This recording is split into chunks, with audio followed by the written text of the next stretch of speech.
Hi, folks. Welcome to Crisco's Corner. Hi, folks. Welcome back. Those of you that are new, welcome. Seem to be under the thumb a little bit, being it's an election year. This website is really pushing me down. So if you could, we'll say, share my videos, get the link and share them on your social media, on your Twitter account, on your other social medias and Facebook, etc.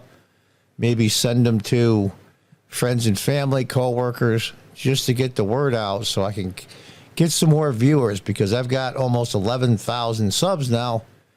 And for my videos, I can't break 100. It's pretty bad. So if you could check your status as far as subscribing goes and check that all button, that would help. And also, like I said, share the link to the videos anywhere you can. Well, let's get to what's going on here. There's so much going on at once. There's so many moving parts that it's like getting a drink out of a fire hose. A lot gets by you. The new thing now is the new Kamala Harris's new pick for vice president, Tim Walz, governor of Minnesota. It's a huge mistake, but we'll go into that another time, being that Josh Shapiro from Pennsylvania should have been, but we'll talk about that later. Now, he says he's for gun control, but keeping the Second Amendment intact because he used weapons of war in war as well. Well, come to find out, he didn't. He was in the National Guard for 24 years, and I give him all the credit for that. And he said he used guns in war. Well, he got transferred to Italy. He was going to be deployed, and then somehow he finagled his way out of it. He's going to run for Congress in 2005, and he quit the National Guard, the Marines. And so he basically squirreled out of it. So his unit went to fight, but he didn't. So let's hear the first one. This is Governor Walz talking to a group about gun control. Hope woke up like many of you did 5 weeks ago and said, Dad, you're the only person I know who's in elected office. You need to stop what's happening with this. I'll take my kick in the butt for the NRA. I spent 25 years in the Army, and I hunt. And I gave the money back, and I'll tell you what I have been doing. I've been voting for common sense legislation that protects the Second Amendment, but we can do background checks. We can do CDC research. We can make sure we don't have reciprocal carry among states, and we can make sure that those weapons of war that I carried in war is the only place where those weapons are at. Those weapons I carried... He implied, and he said right out, in war. I was in war. And he wasn't at all. Never saw any real action. He got transferred to Italy, but that must have been tough duty. You know, all that food and scenery and history and all that, that must have been tough. But he lied. It's clear that he lied. And you say, well, he misspoke. BS. BS. Now, let's listen on, and now they're going after J.D. Vance, of course, because he was a real Marine. When I say real Marine, he was deployed, and he served this country in war. Well, here is Tim Walz, who enlisted when he was 17 years old. He served in the National Guard for 24 years, and I'm not aware of any military service that J.D. Vance has ever served. Now, that is a sitting U.S. Senator, Tina Smith. And J.D. Vance is a sitting U.S. Senator as well. He's from Ohio. She's from Minnesota. She knows, I'm sure, Governor Walz very, very well.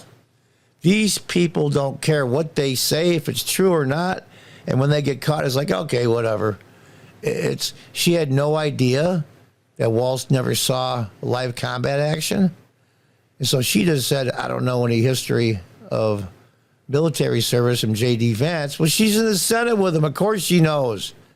She's seen all the ads when he ran for Senate. She knows. So she lied. Now, of all people in the world that's got to correct her is Jim Acosta. Go figure. So let's just make the comparison there. And what happened in the tragedy of the killing of George Floyd and then the unrest. Yeah, okay, pardon me for that. Okay, pardon me for that. Like, okay, you caught me in a lie. Next. You know, anywhere else, lies like that in the old days when I was younger would have ruined a career. Not anymore. I'll lie, and if they call me on it, I'll just say, okay, my bad. That's how bad it's getting. Now, this is the, just from yesterday, from Senator J.D. Vance on this particular subject. In the United States Marine Corps, when the United States of America asked me to go to Iraq to serve my country, I did it. I did what they asked me to do it, and I did it honorably, and I'm very proud of that service. When Tim Walz was asked by his country to go to Iraq, you know what he did? He dropped out of the Army and allowed his unit to go without him, a fact that he's been criticized for aggressively by a lot of the people that he served with. Yeah, absolutely. There's retired people now, retired military, people that were in the Guard with him that were shipped over, that are really coming down on Walz because he said he was in war. Remember, he said he carried the weapons of war in war? Well, he never was in a war. Never.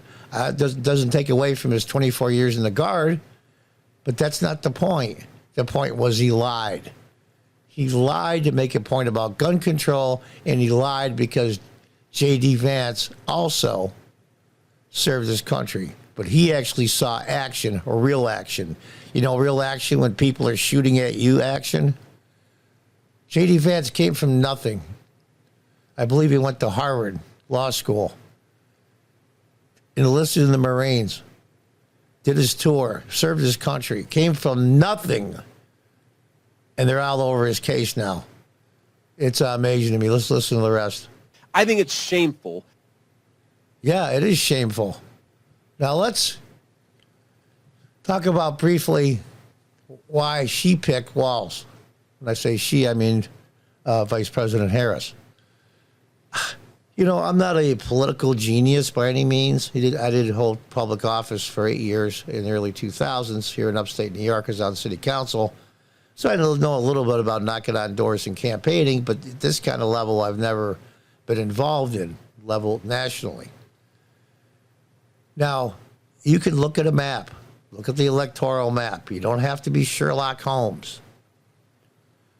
Without Pennsylvania for Harris, the road is almost impossible, if not impossible, for her to win. Everybody knows that. Everybody. Yet she didn't pick Josh Shapiro. And why? Josh Shapiro is a Democrat in Pennsylvania as governor. He has a 60% approval rating in Pennsylvania. Pretty high. He's a talented politician. I have to give it to him. She didn't pick him. Now, he spoke when they come out and did their rally with the new vice president pick, Governor Walz, because he has to. He has to put it in. But they skipped him because the progressive Democrats know that he's a Jew. And they can't tolerate that. The anti-Semitism is very, very rampant and high in Democrat circles. So she took a chance. Walz, yeah, he was kind of on the short list, but I never really considered him as a contender. He is an ultra-progressive, maybe even more left than Harris is, and that's saying a lot. He signed legislation concerning PEDOS, and I'll leave it at that. I can't go into detail because they're screwing over my videos enough. But this guy is a nut bar liberal progressive. Pretended to be a moderate when he ran for Congress. Because he ran for Congress and then dropped out of the National Guard. He got squirreled out of that, got a higher rank, and then he left. Now, that being said, she took a chance. Josh Shapiro would have won Pennsylvania for her, there's no doubt. But Minnesota, Wisconsin, and other places where there's a high Islamic Muslim population, she would have lost all of them. So she took the chance. It's just amazing to me how the progressives have taken over a party, even at the local level here in upstate New York. And I used to be a Democrat. I left the party over 10 years ago and became a Republican. It's amazing to me. They actually control the White House currently, and they control what Kamala Harris says and does. It doesn't take a majority in somebody's party or any other institution to take it over and have the rest of them bend to your will. 10, 15%, sometimes 20 is all you really need. That's all you really need. So we're going to have to see.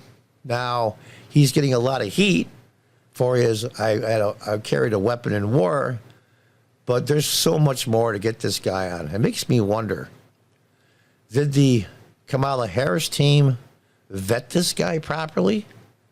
I mean, you got sitting U.S. senators like earlier what I showed you with Tina Davis, it's a senator from Minnesota, his home state where he's governor, just come around and say, well, I don't remember any service from J.D. Vance. She serves in the Senate with him. They're lying through their asses. She knows. Nobody can be that stupid and be a U.S. senator, even though I question it sometimes. She knew she was lying, and of all people, Jim Acosta, now, he said, well, he served in the Marines. He never said he saw action. Of course, he's got to dumb it down, but he's got to do that so he doesn't get criticized. And she goes, oh, okay, my bad. Next. Oh, you caught me in a lie. Oh, okay, whatever. Something's going on. Now, she's doing fairly well in the polls. She creeped up a little bit. I think nationally now she's just above Trump. But I don't know what's going on anymore. I don't know what their thinking was with Walz. I really and really truly don't. We're going to have to see. One other thing is of interest. If you go on Kamala Harris's website, it has zero, and I mean literally zero, policy platform. Things she stands for, the things she wants to do, all those things that people running for public office do. I want to try this. I want to do that. I want to try this. I want to do that. Nothing. She hasn't had a press conference in, 18, 19 days now? Because she's terrible off the cuff. I mean, because she's a dope. She's a dope. Now, Walz, on the other hand, is a lot smarter than her. Of course, that's not a very high bar. So we're going to have to see if this stolen valor stuff gets any legs or they move on to something else. One thing I did want to mention, though, I think President Trump ought to get back on Twitter, even though he's been brought back, X, formerly Twitter. Maybe it's part of the deal that he owns Truth Social and that conglomerate of people. He can't post on Twitter. I don't know. He did once, that one time. And when he put up his mugshot, I believe it was, he would get so much more traction out of Twitter. But he's not on it. And that's the good thing. Elon Musk bought Twitter. And if the progressives still ran Twitter, the conservatives and the Republicans would be in big, big trouble, way more than they are now. And that's why they pitched such a fit when Elon Musk bought it. So the 1,000,000 to 1 chance that anybody from the Trump campaign or knows somebody in the Trump campaign sees this video, put a whisper in somebody's ear. President Trump needs to go back on Twitter.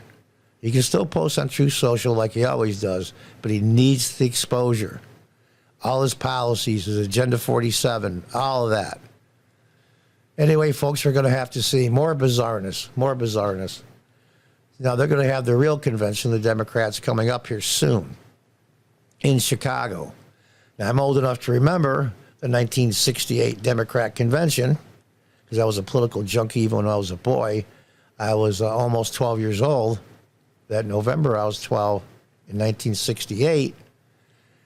And the huge, huge protests and gas and fire and cops clubbing protesters. It was a total disaster. We're going to have to see. Maybe she picked Walz because the anti-Semites, anti-Jewish contingent of the Democrat Party. Democrats have always been racist. Now they're not even hiding it anymore. I've seen video after video where somebody described what happened on October 7th, but they don't say it was Israel on college campuses. And everybody says, oh, that's terrible. That's horrible. A music festival and all those people killed and the sexual assaults and the murders and the hostage taking and all that. Then they say it was Israel and they go, well, you know, the Palestinians might have a right to. It's out of control. Out of control. The Democrats are the party of Semitism. They are. They're anti-Semites, I guess is the proper term. They've been against Jewish people for decades. And now they're finally showing their true colors. which is a good thing. But she picked him because he wasn't Josh Shapiro, and she would have won Pennsylvania easily, but she might have lost Minnesota and Wisconsin. I don't know. That seems to be the thinking. It's a hell of a risk. I'm kind of delighted in a way she picked somebody so liberal. We're going to have to see. But she finally has a press conference. We'll see how organized is that. You know, with questions like Biden got, they were pre-written to her, and they don't call on anybody that will give her any controversy like Fox and other independent outfits. We'll have to see. But I consider this pretty nasty. Saying you were in a war and you really weren't when there were Americans that died. So we're going to have to see how the public sees it. Of course, most of the mainstream media is hiding everything, just like they did on the Hunter Biden laptop. So I got to say, though, in all fairness, getting rid of Biden, her taking over, and then picking Walz as the VP has been brilliantly done. Brilliantly done. The Democrats are playing this very well. We'll see how long it lasts. Until the next time, God bless, goodbye, and good luck.